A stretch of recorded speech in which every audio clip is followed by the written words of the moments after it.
નમસ્કાર દર્શક મિત્રો, રિયલ સમાચારમાં આપનું સ્વાગત છે। સમાચારોની શરૂઆત કરતા પહેલા એક નજર કરીએ આજના મુખ્ય સમાચાર પર।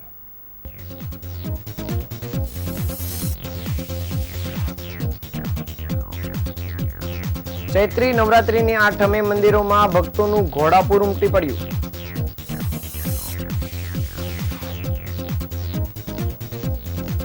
વડોદરાની શ્રાવિકા સાથે દુષ્કર્મ કેસમાં દોષિત ઠરેલા જૈન મુનિને 10 વર્ષની જેલ। રામનવમી પહેલા વરાછાના મંદિરમાં હનુમાનજીની પ્રતિમા ખંડિત કરી શાંતિ ડહોળવા કરાયો પ્રયાસ। સુરત શહેર પોલીસ એક્શન મોડમાં રામનવમી નિમિત્તે ચુસ્ત પોલીસ બંદોબસ્ત ગોઠવાયો।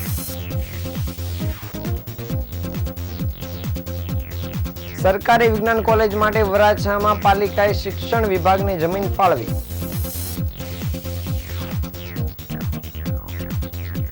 સુરતમાં બાળકોના ઝઘડામાં પાડોશી મહિલાને ઢોર માર મરાયાનો વિડીયો વાયરલ।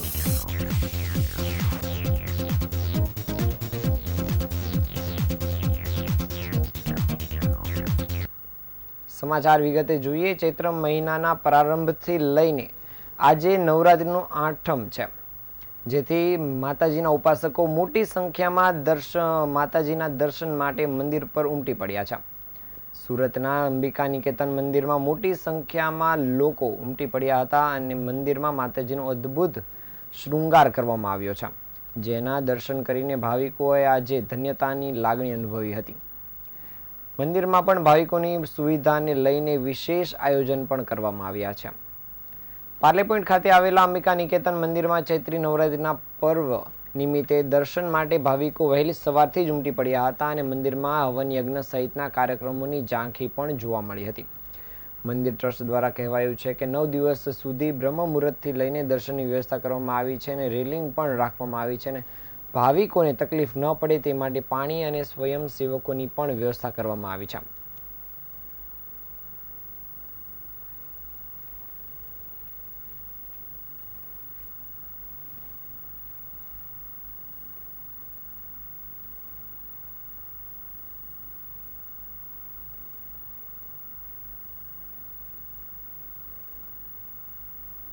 જય માતાજી। અંબિકા નિકેતનના શ્રી ચંદ્રિકાબેન મકવાણા બોલું છું। આજે ચૈત્ર નવરાત્ર હોવાથી ને આઠમ છે, માતાજીનો ભાવિક ભક્તોનો દશેરો છે। આઠમને દિવસે માતાજીને 56 ભોગનો ભોગ ધરાવવામાં આવે છે। ભવ્ય ફૂલનો શણગાર કરવામાં આવે છે। માતાજીના ભક્તો સવારથી 5થી તે રાતના 11 વાગ્યા સુધી આવતા રહેશે અને દર્શનનો લાભ મળશે। અને માતાજીને આગળ જે દેવ દ્રવ્ય આવે છે, ફૂલની પાંખડી, એ સેવાના કાર્યમાં વપરાય છે। માતાજી ભક્તોની રક્ષા કરે છે અને માને ફૂલની પાંખડી આવેલું હોય તો માતાજી એના ભક્તોને પાછું અર્પણ કરે છે। આરોગ્ય સારું રાખે, રિદ્ધિ સિદ્ધિ આપે અને એના બાળકોને પણ સારા સંસ્કાર આપે। માનો એક જ આદેશ છે કે મારા બાળકો ભૂખા નહીં રહે ને ખૂબ એના ફૂલની પાંખડી મળે, એના મળતા રહે। જય માતાજી। સુરતના ટીમલિયાવાડ ખાતેના જૈન ઉપાશ્રયમાં વડોદરાની શ્રાવિકા પર તાંત્રિક વિધિના નામે બળાત્કાર ગુજારનાર જૈન મુનિ શાંતિસાગરને આજે સેશન કોર્ટે 10 વર્ષની સજા ફટકારી છે। ફરિયાદ દાખલ થયા બાદ છેલ્લા 8 વર્ષથી જૈન મુનિ જેલમાં જતા અને ઘટના વખતે યુવતી 19 વર્ષની તથા જૈન મુનિની વય 49 વર્ષની હતી।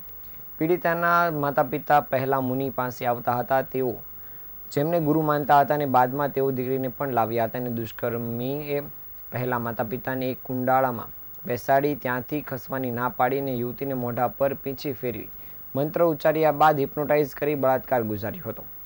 સરકારી વકીલ નયન સુખડવાલાએ સરકાર તરફથી કડક દલીલો રજૂ કરી હતી અને આરોપી મુનિ સામે મહત્તમ સજા એટલે કે આજીવન કેદની સજાની માંગ કરી હતી અને તેમણે દલીલમાં ખાસ કરીને ગુરુના મહિમા દર્શાવતા ગુરુ બ્રહ્મા ગુરુ વિષ્ણુ શ્લોકનો ઉલ્લેખ કર્યો હતો અને કહ્યું હતું કે ગુરુનું સ્થાન માતા પિતાથી પણ ઊંચું માનવામાં આવે છે અને ગુરુનું કામ શિષ્યમાં રહેલા ખોટા વિચારોનો નાશ કરવાનું છે, પરંતુ જ્યારે ગુરુ જ દુષ્કર્મ કરે તો તેની ગંભીરતા ઘણી વધી જાય છે। અને સમગ્ર સમાજમાં તેનો ખોટો સંદેશો જાય છે. આ કૃત્યથી પીડિતાની માનસિક અને શારીરિક ક્ષતિ પહોંચી હતી અને આઘાતમાં પિતા પણ ગુજરી ગયા હતા. પીડિતાને વળતર આપવામાં આવે તે માટે સરકાર પક્ષે પીડિત સહાય યોજના અંતર્ગત વળતરની પણ માંગ કરી છે.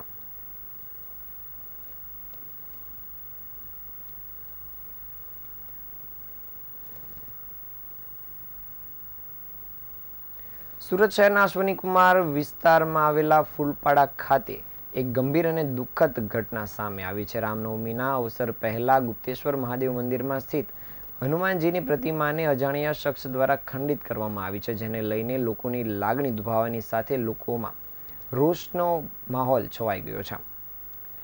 સુરત શહેરના અશ્વની કુમાર વિસ્તારના ફૂલપાડા ખાતે 5 પાંડવના ઓવારા નજીક આવેલા પ્રાચીન મંદિરમાં હનુમાનજીના ભક્તોનું શ્રદ્ધાનું કેન્દ્ર છે, જ્યાં દરરોજ પૂજા અર્ચના તથા ધાર્મિક પ્રવૃત્તિ કરવામાં આવે છે.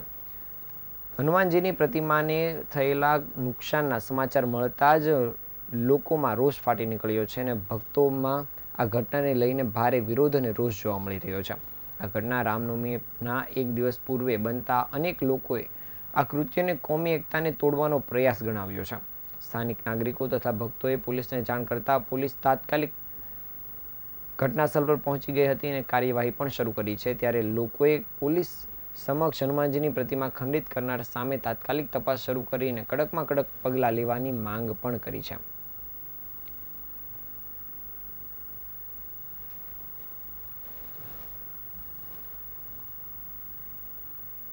આજે બપોરે અહીંયા જે ભક્ત છે, અહીંયા હનુમાનજીના મંદિરના આ ભક્ત જે રોજ આવે છે, એ બપોરે મારા લગભગ 3 સવા 3ના સમયે મારા ઘરે આવીને કીધું કે અહીંયા હનુમાનજીની મૂર્તિ તોડી નાખવામાં આવી છે. એટલે અમે બધા અહીંયા આવીને જ્યારે જોયું તો મૂર્તિને અહીંયા ખંડિત કરવામાં આવેલી હતી. મૂર્તિને ફક્ત ખંડિત નથી કરવામાં, તોડી જ ધંસ કરી દેવામાં આવી છે અને મૂર્તિને ઉચકીને ત્યાં બાજુમાં ઉપર નાખી દેવામાં આવી છે. એટલે કોઈ અસામાજિક તત્વ પહેલા જે દારૂડિયા કે એવા કોઈ તત્વનું કાર્ય હોય એવું લાગતું નથી, કારણ કે એવા હોય તો મૂર્તિને નુકસાન કરીને ચાલ્યા જાય. આ તો મૂર્તિને ઉચકીને બહાર સાઈડ પર નાખી દેવામાં આવી છે. રામનવમીના પાવન તહેવારને ધ્યાનમાં રાખીને સુરત શહેર પોલીસ સંપૂર્ણ રીતે એક્શન મોડમાં જોવા મળી રહી છે. સુરત શહેરમાં રામનવમી દરમિયાન શાંતિપૂર્ણ માહોલ અને વ્યવસ્થા જળવાઈ રહે તે માટે ખાસ ચુસ્ત પોલીસ બંદોબસ્ત ગોઠવી દેવામાં આવ્યો છે. ખાસ કરીને રેલી માર્ગે અને ભીડભાડવાળા વિસ્તારમાં સુરક્ષા વ્યવસ્થા વધુ મજબૂત બનાવવામાં આવી છે. પોલીસ કમિશનર દ્વારા આપવામાં આવેલી માહિતી મુજબ રામનવમીના દિવસે શહેરના વિવિધ વિસ્તારમાં ડ્રોન કેમેરાની મદદથી 24 કલાક નજર રાખવામાં આવશે. રેલી દરમિયાન તમામ સદસ્યોની સુરક્ષા માટે ખાસ કમાન્ડો ફોર્સ પણ તૈનાત રહેશે. શહેરના તમામ પોલીસ સ્ટેશનને એલર્ટ પણ રાખવામાં આવ્યા છે અને દરેક મહત્વના બિંદુ પર પોલીસનો કડક પોઈન્ટ રાખવામાં આવ્યો છે અને ટ્રાફિક વ્યવસ્થાને પણ યોગ્ય રીતે સંભાળવા માટે ટ્રાફિક પોલીસની ખાસ ટીમોને તૈનાત કરવામાં આવી છે. અધિકારીઓએ જણાવ્યું હતું કે શાંતિ અને સલામતી સુરત શહેરની ઓળખ છે અને અમે તેની ઓળખ જાળવવા માટે પૂરતી તૈયારી કરી છે. લોકોને અપીલ છે કે કોઈપણ પ્રકારની અફવા કે અશાંતિ સર્જનારી પ્રવૃત્તિથી દૂર રહે અને પોલીસને સહયોગ આપતા રહે.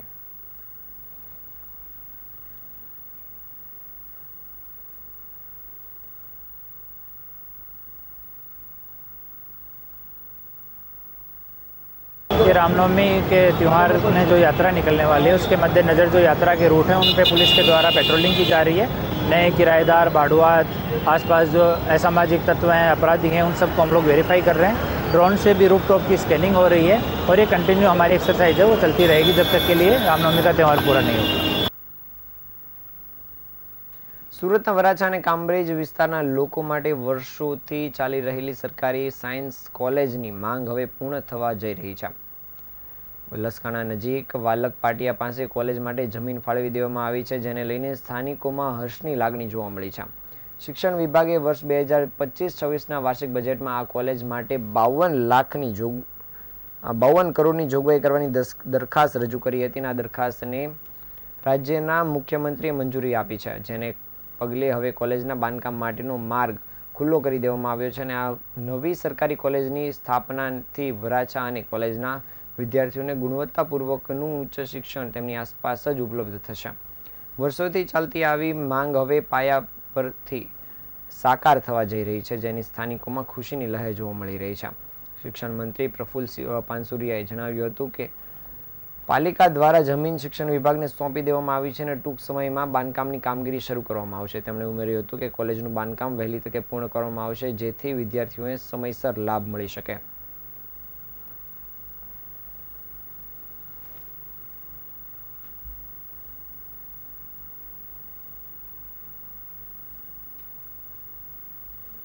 સુરતના કાપોદ્રા વિસ્તારમાં એક પાડોશી મહિલાના ઘરમાં ઘૂસીને તેને વાળ ખેંચી ક્રૂર માર માર્યો છે. બાળકોની બાબતમાં થયેલા ઝઘડાનું મુખ્ય કારણ સામે આવ્યું છે અને હાલ આ મામલે પોલીસ ફરિયાદ નોંધી વધુ તપાસ કામગીરી શરૂ કરવામાં આવી છે. કાપોદ્રા પ્રભુદર્શન સોસાયટી વિસ્તારમાં રમતા બાળકો વચ્ચે સામાન્ય બોલાચાલી થઈ હતી, જેમાં રસીલાબેન મકવાણા નામની મહિલાએ બળદેવની પત્ની મયુરી ખતરાણી ને ઠપકો આપવા ગઈ હતી અને જેને લઈને મયુરીના પતિ બળદેવ ખતરાણી ત્યાં દોડી આવ્યા હતા અને કશું બોલ્યા વિના સીધા રસીલા મકવાણાને મારવા લાગ્યા હતા. પોતાનો કાબુ ગુમાવી મહિલાને ખરાબ રીતે વાળ ખેંચી માર માર્યો હતો અને મહિલાના હાથ ખેંચી વાળ ખેંચ્યા હતા. ઉપરાંત ઘરમાં ઘૂસી ઢોર માર માર્યો હતો. આ ઘટનાનો વિડીયો હાલ સોશિયલ મીડિયામાં ખૂબ જ વાયરલ થઈ રહ્યો છે. આ અંગે કાપોદ્રા પોલીસ સ્ટેશનમાં રસીલાબેન મકવાણાએ લેખિતમાં ફરિયાદ નોંધાવી છે અને પોલીસે બળદેવ ખતરાણી અને તેમની પત્ની સામે કાયદેસરની કાર્યવાહી શરૂ કરી છે.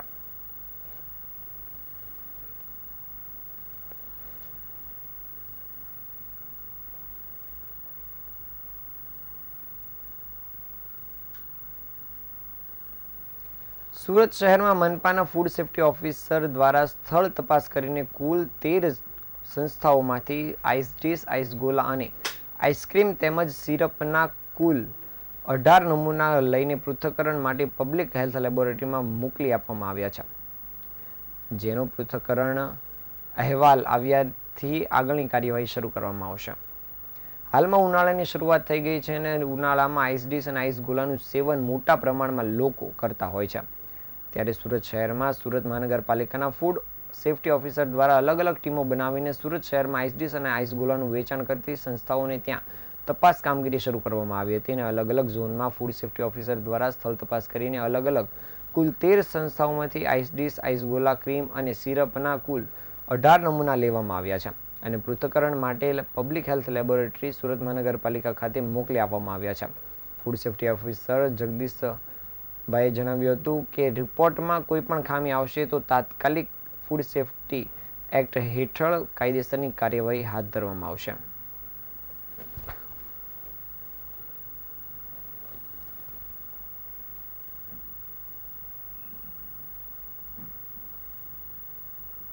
Chief food safety officer, deputy commissioner Shri health and hospital અને આરોગ્ય અધિકારી શ્રી સૂચના અને માર્ગદર્શન હેઠળ હાલમાં ઉનાળાની સિઝનમાં આઈસ ડીશનું વેચાણ અલગ અલગ જગ્યાએ થતું હોય છે, અલગ અલગ ઝોનમાં અને પુષ્કળ પ્રમાણમાં લોકો એને આરોગતા હોય છે.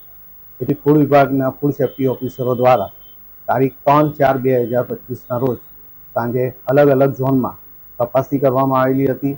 તેમજ ત્યાંથી નમૂના લેવાની પણ કામગીરી કરવામાં આવી છે. આઈસ ગોળા બનાવવા માટે બરફ, સિરપ, ક્રીમ, આઈસ્ક્રીમ બધાની તપાસણી કરી છે. તેમજ 13 સંસ્થાઓની તપાસણી અલગ અલગ ઝોનમાં થયેલી છે. તેમાંથી નમૂના લઈ પૃથ્થકરણ સારું ફૂડ એનાલિસ્ટ સુરત મહાનગરપાલિકા મોકલી આપવામાં આવેલા છે. સુરત મહાનગરપાલિકાની આવનારી સામાન્ય ચૂંટણીમાં અનુસૂચિત જાતિ, અનુસૂચિત જનજાતિ અને પછાત વર્ગના લોકોને મળેલા બંધારણીય અધિકારમાં લોક પ્રતિનિધિત્વ કાયદા હેઠળ મળેલ અનામત રાખવાના નિયમની જોગવાઈઓનું યોગ્ય રીતે પાલન ન થતું હોવાની રાવ સાથે કલેક્ટરને આવેદનપત્ર આપવામાં આવ્યું છે. આવેદનપત્રમાં કહેવાયું છે કે મહાનગરપાલિકાના નવા વોર્ડ સીમાંકન અને બેઠક ફાળવણી અંગેની ચૂંટણી વિભાગ દ્વારા કાર્યવાહી થવા જઈ રહી છે, જેમાં અનુસૂચિત જાતિ અને જનજાતિ પછાત જાતિ બેઠક બંધારણીય જોગવાઈ મુજબ ગુજરાત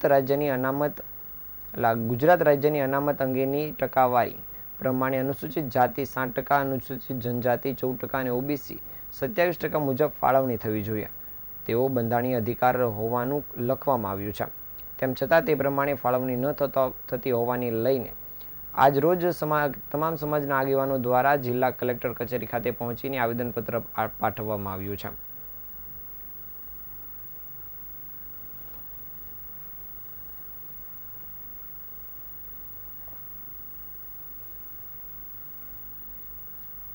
હું કાંતિભાઈ રાંદેરિયા સુરત બારપરા મહેવંશી સમાજના પ્રમુખ તેમજ સમગ્ર દલિત સમાજના આગેવાનોની સાથે તથા સંસ્થાઓની સાથે આજે અમે કલેક્ટર સાહેબને આવેદન પત્ર આપવા માટે આવ્યા છે અને એ આવેદન પત્ર અમે રાજ્યપાલને અને મુખ્ય ચૂંટણી કમિશનરને સંબોધીને આપવામાં આવેલું છે અને તેમાં જે રીતે બંધારણની અંદર 1950 ની અંદર બંધારણમાં 243 ના અનુચ્છેદની અંદર સ્પષ્ટ જોગવાઈ છે કે જે સીટો અમારી ઓછી કરવામાં આવે છે, જે 100 સીટના ઉપર 7 સીટ આપવામાં આવે છે, તો સુરત શહેરની અંદર 114 સીટ કોર્પોરેશનની છે, તો ટોટલી 9 સીટ મળવી જોઈએ અને શિડ્યુલ ટ્રાઇબની અંદર ડબલ હોવી જોઈએ.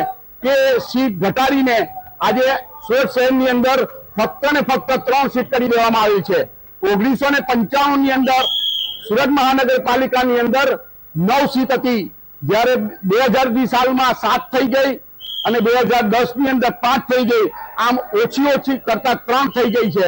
તો તે સુરત શહેરની અંદર જ્યારે વસ્તી વધતી હોય તો સીટ વધવી જોઈએ, પરંતુ સીટ ઘટાડવામાં આવે છે અને સીમાંકન જે રીતે કરવામાં આવે છે એ ખરેખર શિડ્યુલ કાસ્ટને અને શિડ્યુલ ટ્રાઇબને આ બંધારણની અંદર જોગવાઈ કરેલી છે તે જોગવાઈના અનુસંધાનમાં ઓછી કરવામાં આવે છે. એની લડત અમે આજે કલેક્ટર સાહેબને રજૂઆત કરીને કરવામાં આવે છે. જો આ બાબતે મુખ્ય ચૂંટણી કમિશનર અને મુખ્ય ચૂંટણી કમિશનર સહિત લાગતા વળગતા ડિપાર્ટમેન્ટ દ્વારા જો આ બાબતે સિરિયસલી ન લેશે તો અમે કાયદાકીય અદાલતની અંદર દરવાજા ખટખટાવીશું અને અમારા બંધારણનો અધિકાર કમ્પ્લીટલી અમે લઈશું. એ રીતનો આજે અમે આ રજૂઆત કરવા માટે આવ્યા છે. સુરતના કાપોદ્રા વિસ્તારમાં બ્રિજ પર 4 વ્હીલ કારમાં આગ લાગી હતી. આગ લાગતા જ કારમાં સવાર 3 લોકો બહાર નીકળી ગયા હતા અને બીજી તરફ બનાવની જાણ થતાં ફાયર વિભાગની ટીમ ઘટનાસ્થળ પર દોડી આવી હતી અને આગ પર કાબુ મેળવ્યો હતો. સુરત શહેરના કાપોદ્રા વિસ્તારમાં આવેલ પીપી માણિયા હોસ્પિટલ પાસે બ્રિજ પર પસાર થઈ રહેલી 4 વ્હીલ કારમાં અચાનક આગ ભભૂકી ઉઠી હતી. 4 વ્હીલમાં બોનેટના ભાગેથી ધુમાડો નીકળતા જ કાર સવાર 3 લોકો બહાર નીકળી ગયા હતા. બીજી તરફ બનાવની જાણ થતાં ફાયર વિભાગની ટીમ ઘટનાસ્થળ પર દોડી આવી હતી, જેથી ફાયર વિભાગની ટીમે આગ પર પાણીનો મારો ચલાવી કાબુ મેળવ્યો હતો. 4 વ્હીલમાં આગ લાગતા જ ટાયર અને એન્જિનના ભાગે નુકસાન પહોંચ્યું હતું અને 4 વ્હીલમાં સવાર લોકો સુરતથી અંકલેશ્વર જઈ રહ્યા હતા. તે દરમિયાન આ ઘટના બની હતી અને ફાયર વિભાગે ઘટનાસ્થળ પર પહોંચી આગ મેળવ્યો હતો અને સદનસીબે આ ઘટનામાં કોઈ જાનહાનિ થવા પામી નથી.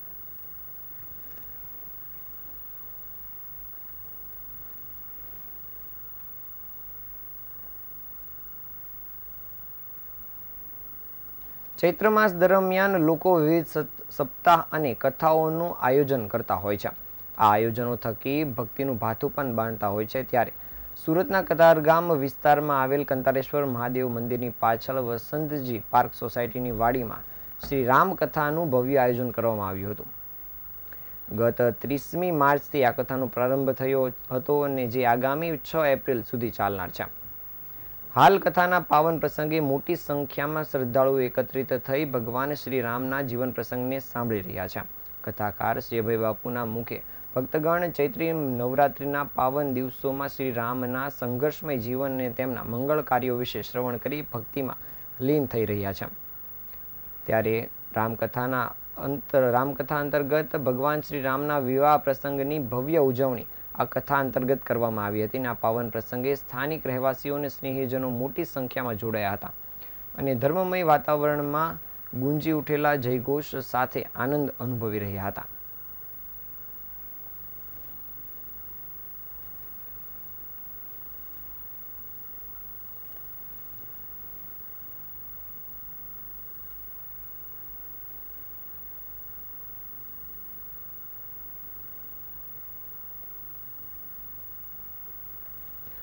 સુરત શહેરના મોટા વરાછા વિસ્તારના કિરણ ગ્રાઉન્ડ ખાતે ભવ્ય શ્રીમદ ભાગવત જ્ઞાન સપ્તાહ જ્ઞાન યજ્ઞનું આયોજન કરવામાં આવ્યું હતું. આ કથાનો પ્રારંભ 30 માર્ચથી થયો હતો અને આજરોજ 5 એપ્રિલે કથાએ વિરામ લીધો છે. ચૈત્રી નવરાત્રિના પાવન દિવસો ચાલી રહ્યા છે, તેને લઈને મોટા વરાછા વિસ્તારના કિરણ ગ્રાઉન્ડ ખાતે ભવ્ય શ્રીમદ ભાગવત સપ્તાહ જ્ઞાન યજ્ઞનું આયોજન કરવામાં આવ્યું હતું. ગુજરાતના સૌરાષ્ટ્રના જાણીતા અને આંતરરાષ્ટ્રીય માઈ ધર્માચાર્ય પરમ પૂજ્ય સંન્યાસી શ્રી ગાયત્રી દેવીએ ચૈત્ર નવરાત્રિના પાવન પર્વ દરમિયાન ભક્તિભરી ભાષામાં ભાગવત કથાનું રસપાન કરાવ્યું હતું. દરરોજ મોટી સંખ્યામાં શ્રદ્ધાળુઓ આ સપ્તાહ દરમિયાન ઉપસ્થિત રહી વિવિધ લીલાઓનો આસ્વાદ લેતા ભક્તિમય વાતાવરણ સર્જાયું હતું. કથામાં વિશેષ રૂપે કપિલ જન્મ, નરસિંહ પ્રાગટ્ય, વામન અવતાર, કૃષ્ણ જન્મ, ગોવર્ધન પૂજા અને રૂકમણી વિવાહ જેવા વિવિધ પ્રસંગો અને સુંદર અને રસપ્રદ રીતે પ્રસ્તુત કરવામાં આવ્યા હતા. કથાના વિવિધ દિનોને વિશેષ આનંદમય પ્રસંગો સાથે ભક્તિ અને સાધનાનું મહત્વ ઉજાગર કરવામાં આવ્યું હતું.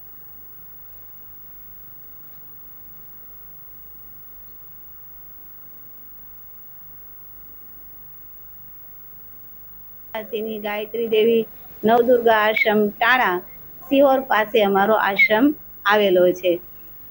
અહીં સુરત અમે શ્રીમદ ભાગવતજીની સપ્તાહ કરવા માટે આવ્યા છીએ. બધા જ ભાવિક ભક્તજનો શ્રદ્ધાથી, ભાવથી અને પ્રેમથી આ ભગવત કથાનું રસપાન શ્રવણ કરી રહ્યા છે. કાલે કૃષ્ણ જન્મ હતો, તો એ કૃષ્ણ જન્મમાં બધા જ ભાવિક ભક્તજનોને, વૈષ્ણવોને, સેવકોને એવો અહેસાસ થયો કે જાણે દ્વારિકાધીશ કાળિયો ઠાકર દ્વારિકાથી જાણે સુરતના આંગણે પધાર્યો હોય એવા ભાવ અને પ્રેમમાં બધા જ ભક્તજનો રસતરબોળ બની ગયા છે. અમારે નવદુર્ગા આશ્રમમાં અનેક સામાજિક પ્રવૃત્તિઓ પણ થાય છે. સિહોર પાસે ટાણા ગામ છે, ત્યાં અમારો નવદુર્ગા આશ્રમ છે. ત્યાં મા અંબાજી માનું, કાળભૈરવનું, ભગવાન શિવ ભોળાનાથનું મંદિર છે. વર્ષમાં ઘણીવાર સમૂહ લગ્ન પણ થાય છે. જે અકિંચન માણસો હોય એના યથાશક્તિ એની સહાય પણ કરવામાં આવે છે. ઉનાળાની શરૂઆત થઈ ગઈ છે અને આકરી ગરમી પણ પડી રહી છે, ત્યારે સુરતના સરથાણા સ્થિત આવેલા નેચર પાર્કમાં પક્ષીઓ અને પ્રાણીઓને ગરમીથી રાહત મળી રહે તે માટે દર વર્ષની જેમ આ વર્ષે પણ ખાસ વ્યવસ્થાઓ કરવામાં આવી છે. ઉનાળાની કાળઝાળ ગરમી વચ્ચે પ્રાણીઓને રાહત મળી રહે તે માટે પાંજરાઓમાં ઠંડા પાણીના ફુવારા માટેની વ્યવસ્થાઓ પણ કરાઈ છે. વાસ્તવમાં વેકેશનમાં મોટી સંખ્યામાં લોકો નેચર પાર્કની મુલાકાત લેતા હોય છે, ત્યારે ફરવા આવતા સહેલાણીઓ પ્રાણીઓને જોઈ શકે અને પ્રાણીઓને ગરમીથી રાહત મળી રહે તે માટેની ખાસ વ્યવસ્થા કરાઈ છે. આ અંગે ઝૂ સુપ્રિન્ટેન્ડન્ટ ડૉક્ટર રાજેશ પટેલે જણાવ્યું હતું કે હાલમાં જે ગરમીની શરૂઆત થઈ છે તેને ધ્યાનમાં રાખીને દર વર્ષની જેમ આ વર્ષે પણ વ્યવસ્થા કરાઈ છે. એ જ પ્રમાણે વાઘ, સિંહ, દીપડા, રીંછ સહિતના પ્રાણીઓના પાંજરામાં ઠંડા પાણીના ફુવારાની વ્યવસ્થા કરાઈ છે. બપોરે 1 થી 5ના ગરમીના સમયમાં આ ફુવારાઓની શરૂઆત કરવામાં આવે છે અને આ સિવાય તે લોકોના ખોરાકમાં ઇલેક્ટ્રોલાઇટ પાવડર અને મલ્ટીવિટામિનની ટેબ્લેટ આપવામાં આવે છે, જેથી તેના શરીરનું પાણી જળવાઈ રહે અને હીટના લીધે બીજી કોઈ પણ આડઅસર પહોંચે નહીં.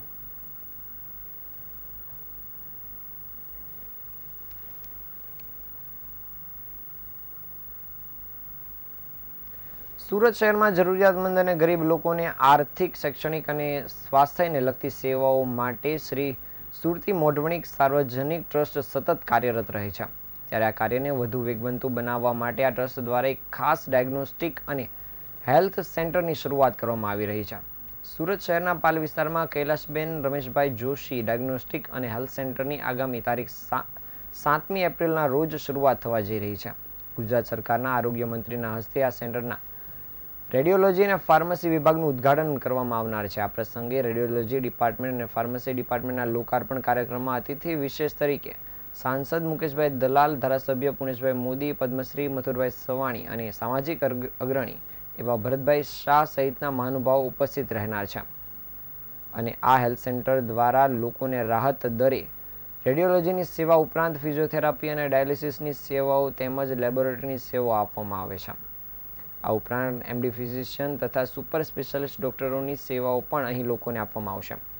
ત્યારે વધુ રેડિયોલોજીની સેવાઓ કાર્યરત કરવા માટે અને લોકોને ફાર્મસી વિભાગની સવલતો પૂરી પાડવા માટે આ ટ્રસ્ટ દ્વારા આ એક નવા સોપાન સેન્ટરની શરૂઆત કરવામાં આવી છે.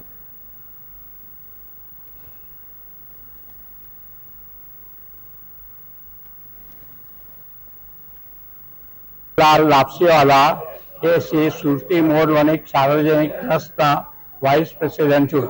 શ્રી સુરતી મોર વણિક સાર્વજનિક ટ્રસ્ટની સ્થાપના 1976માં થઈ આજે 50 વર્ષ પૂરા થયા છે. આ સંસ્થા થકી જુદી જુદી પ્રવૃત્તિઓ સેવાકીય કરવામાં આવે છે. મજૂરા ગેટ ખાતે હસમુખભાઈ વાંકાવાલા એ બાળકોની હોસ્પિટલ ચલાવે છે. હરિપાક રોડ અડાજણ રોડ પર સારનાથ આંખની હોસ્પિટલ ચાલે છે. આ ઉપરાંત 2 ડેન્ટલ ક્લિનિકો પણ ચાલી રહ્યા છે. આ સંસ્થા થકી અમે છેલ્લા 35 વર્ષથી આંખના મોતિયાના ઓપરેશનો ફ્રીમાં કરીએ છીએ. એમાં કોઈ જ્ઞાત જાતનો ભેદભાવ રાખવામાં આવતા નથી. આ અમારું નવું સોપાન છે જે કૈલાસબેન રમેશભાઈ જોશીના ડાયગ્નોસ્ટિક સેન્ટર. આમાં આધુનિક જે સાધન સામગ્રીઓ લાવ્યા છે. અમારો ધ્યેય ફક્ત ન નફા અને નુકસાનના ધોરણે લોકોની સેવાકીય પ્રવૃત્તિઓ કરવાની હોય છે. હું ભૂપેન્દ્ર ઠાકોરભાઈ અલવાલા સુરતી મોર વણિક સાર્વજનિક ટ્રસ્ટના ટ્રસ્ટી છું. સોમવારે આપણે મેગા આનું ઓપનિંગ કરવા જઈ રહ્યા છે.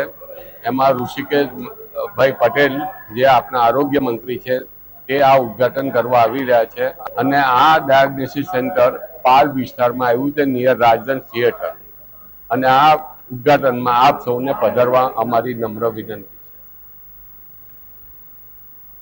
આ હતા આજના સમાચાર. નવા સમાચાર સાથે ફરી મળતા રહીશું. ત્યાં સુધી રજા આપશો. નમસ્કાર.